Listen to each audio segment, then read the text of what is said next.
Pandemic-related supply issues have contributed to a rise in malnourishment rates around the world. Experts say the conflict in Ukraine has significantly exacerbated these issues.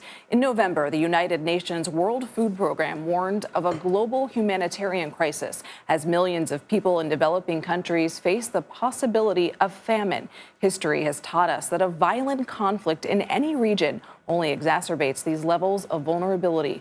Joining us now for more on this is David Laborde. David is the Senior Research Fellow at the International Food Policy Research Institute. David, thanks so much for joining us. Russia is a major exporter of grains and fertilizer. How could those imposed sanctions impact the world's poorest countries who heavily rely on grains for the bulk of their diet and for fertilizer for crop production? So thanks for the invitation, and it's great to be with you. The first thing is that the conflict is already, even without sanction, disturbing operation, meaning that currently the Black Sea is not open to trade mainly. And so grain that were in Ukraine and in Russia cannot reach their consumers in North Africa, in the Middle East, in East of Africa. So it already creates an issue. Then the sanctions are going to go on top of that. And depending exactly the shape of the sanction, the level of details which companies are going to be targeted, we can see longer disruption, both on the fertilizer market, as you said, and on the grain markets.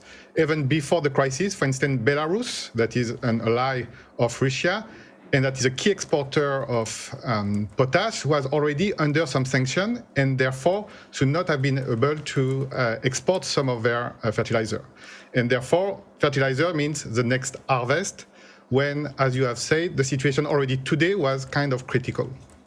So, David, as you know, food security is imperative for any nation's security, but there are global ripples as well. What are some of the international repercussions if these issues aren't addressed in a timely fashion?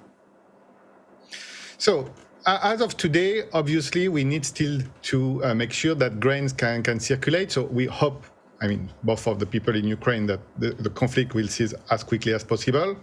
But if the situation continue, we are going to see this very high level of prices on the key commodities like wheat, like sunflower oil, but indirectly it contaminates other markets like corn, like soybean. And at the end, every consumer in the world is going to pay a higher price. So if you are in the advanced economies, you can afford it. If you are in some of the poorest countries, you are going really to face this hunger problem, this actually rising hunger that we have seen in many places for the last 5 years will continue.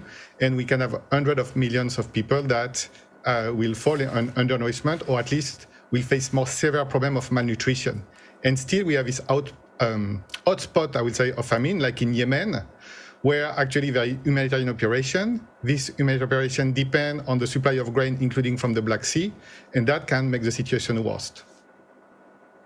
Food is obviously critical to life, to survival, yet so many of us take it for granted. We waste so much food, yet the United Nations World Food Program is struggling financially. What can the international community, what can we do to avert the accelerating food crisis crippling the world?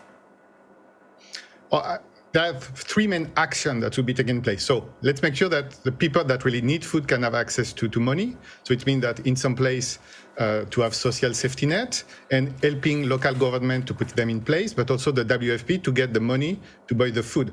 What we are talking about right now is the price of key commodities have doubled on the world market in just a few months.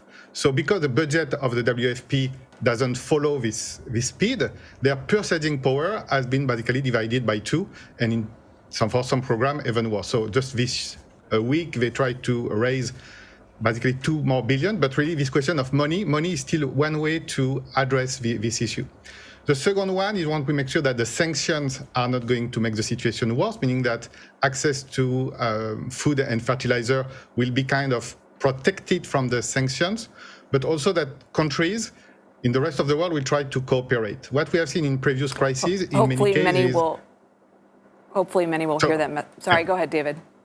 No, it's just in previous crises, we have seen countries to be kind of selfish. They want to protect their consumers, their population. We have seen it during COVID-19 where people were putting limits to export of medical equipment. In 2007, 2008, in the last very big food price crisis, we have seen other exporters doing the same. So here what we say is, please do not make the situation worse. We understand that India may want to protect their consumers, but India will continue to provide wheat to regional markets because actually India can export. So really, this cooperation, no panic, make sure that we can still keep markets operated.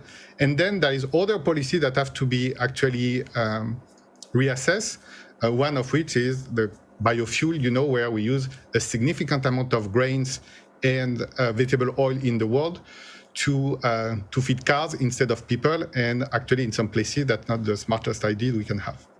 Such important information. Good point, yeah, really good point. David Laborde, thanks so much.